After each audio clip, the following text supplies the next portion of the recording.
Jukkal SC నియోజకవర్గంలో మునుపెన్నడూ లేనట్టుగా ఈసారి పోటీ కనిపిస్తోంది. జుక్కల్ సిట్టింగ్ ఎమ్మెల్యే హనుమంత్ షిండే మరోసారి విజయం సాధించేందుకు శక్తులన్నీ ఏకం చేసుకుంటున్నారు.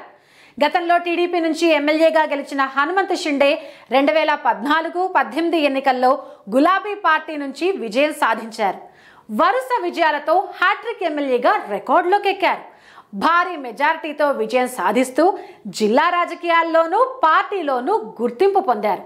అయితే ఈసారి షిండేకు కాంగ్రెస్ అభ్యర్థి లక్ష్మీకాంతారావు గట్టి పోటీ ఇస్తూ ఉంటే మాజీ ఎమ్మెల్యే అరుణతార సైతం బీజేపీ నుంచి రేసులో నిలిచారు. గతంలో టీడీపీ నుంచి విజయం సాధించిన అరుణతార మారిన రాజకీయ పరిస్థితులతో బీజేపీలో కొనసాగుతున్నారు. తాజా ఎన్నికల్లో జుక్కల్ జెండా ఎగరవేస్తామని 3 పార్టీల నాయకులు ధీమా వ్యక్తం చేస్తున్నారు. జుక్కల్ ఎస్సీ అసెంబ్లీ సెగ్మెంట్లో పోలింగ్ బూతులు 255 ఉండగా పురుష ఓటర్లు 97,618, స్త్రీ ఓటర్లు 1,02,69, ట్రాన్స్జెండర్లు 10 మంది ఉండగా మొత్తం ఓటర్లు 197,897 మంది ఉన్నారు.